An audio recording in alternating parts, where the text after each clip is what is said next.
aí, ainda dentro disso, você tinha citado, André, o uso de testosterona. Perfeito. Como um fator até que faz os homens irem mais ao urologista.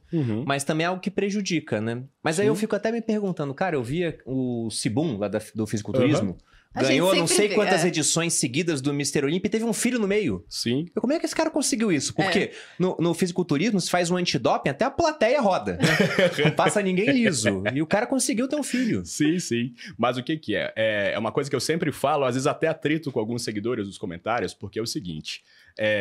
vou puxar a contextualização. A testosterona, ela já tentaram utilizá-la como contraceptivo masculino. Muitas mulheres falam, nunca tentaram estudar um contraceptivo hormonal para os homens? Tentaram sim, foi nos anos 90 isso. Tiveram 2 forças-tarefas da OMS que tentaram trabalhar com 200 miligramas, uma dose alta até, é o dobro do que a reposição, para gerar contracepção.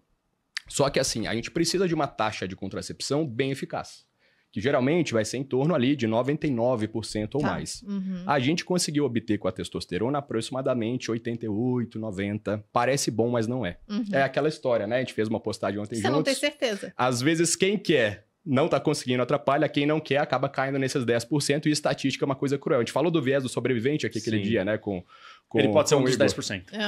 Exato. E esses 10% é os que gritam aos 7 ventos. Não é aquele que está conosco atendendo ali há 1 ano e meio com tratamento caro e tal. E para responder a sua pergunta, Sebum e outros atletas, eu não vou mencionar nomes aqui, mas que eu conheço o background, eles trabalharam com tratamentos de manutenção, entre outras coisas. Alguns deles fizeram até reprodução assistida, seja uma inseminação até uma FIV, que foi exatamente o tema do trabalho que a gente publicou. Se quiser falar um pouquinho do trabalho...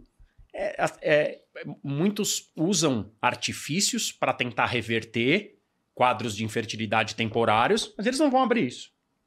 Então, nós vamos ver os filhos, mas o que passaram para ter esses filhos, muitas vezes isso não vai ser discutido.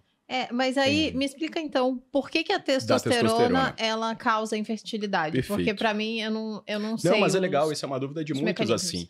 É legal a gente entender que o sistema endócrino, ele funciona muito parecido com a dinâmica de uma empresa que trabalha com algum produto de estoque.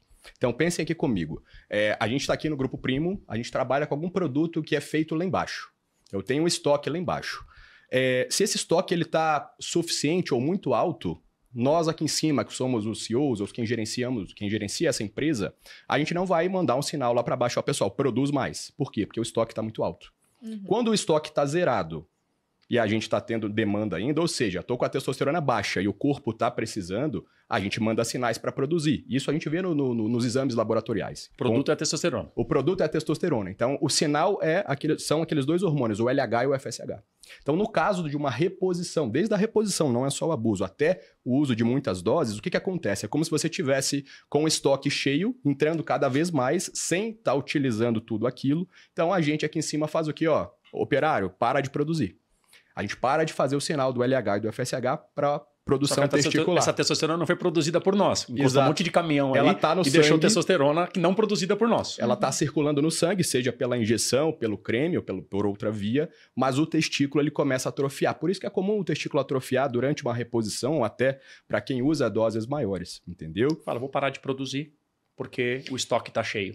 E aí ele atrofia por conta da testosterona, mas isso afeta o esperma. Ele atrofia pela falta de trabalho. Então, é o operário que estava lá todo dia trabalhando, exercitando aquilo, ele viu que ele não precisa trabalhar mais, então as células que a gente chama de Leydig, de Sertoli, começam a sofrer um processo de atrofia, né? Uma redução, algumas morrem, outras não. E aí os medicamentos que a gente trabalha são medicamentos que tentam ativar o testículo ali por essas vias. Tem diretas, vias indiretas, de repente, se vocês quiserem, a gente pode falar um pouquinho disso também. Então deixa eu ver se eu entendi. Explicando pra galera. A pessoa toma a testosterona exógena e aí o corpo para de endógena. Ele para de produzir a própria porque ele fala, já tenho o suficiente, não preciso. Exato. E aí, quando para de tomar de forma exógena, né?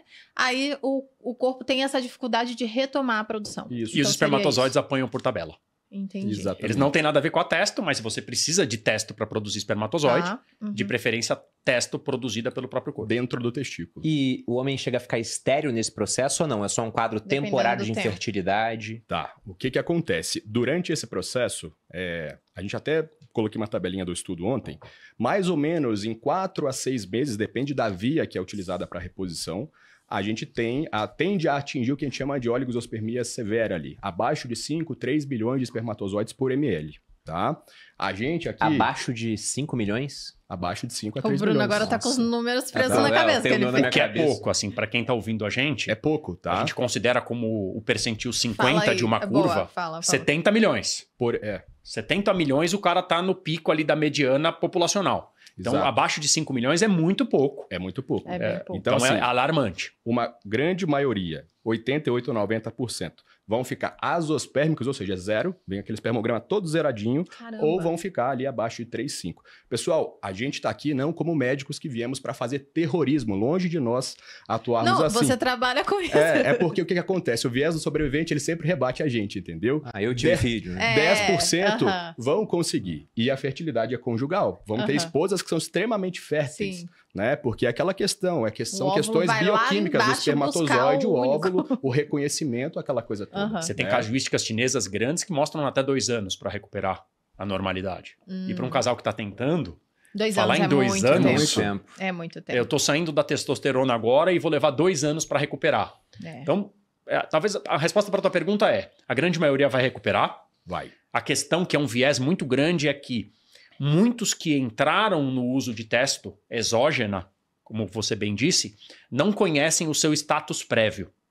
Então, podem ser já homens que têm problema de fertilidade, e esses sim vão ser um grupo específico que vai sofrer demais ou mais para recuperar a normalidade. Entendi.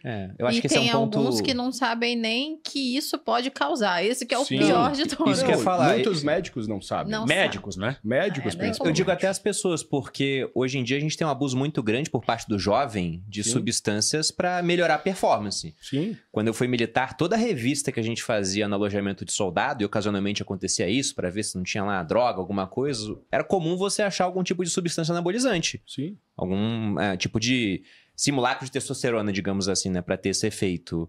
E duvido muito que aquele jovem de origem mais simples, com 18 anos, ele soubesse dos possíveis efeitos colaterais, ou até alguém poderia ter falado para ele, falar, deixa pra se lá. dane, isso é problema do futuro, né? Mas depois a maioria pensa assim, os pacientes, quando a gente atende assim, eles vão empurrando com a barriga, por N motivos. E aí o problema é o seguinte, não é a gente vir aqui fazer terrorismo, mas é mostrar um cenário real. Sim. Porque a gente falou o seguinte, a gente tem uma média de recuperação de 6, 8 meses para estar com uma contagem ali maior do que 40 milhões, vamos dizer assim. Mas isso é contagem, né, Conrado? Não quer dizer que a qualidade desses espermatozoides vai voltar tão rápido assim. Tem tratamentos prévios? Foi aquilo que a gente publicou. Tem coisas que podem tentar serem feitas ali, são mais custosas também, que pode auxiliar. Mas o maior problema é ele não olhar no conjugal.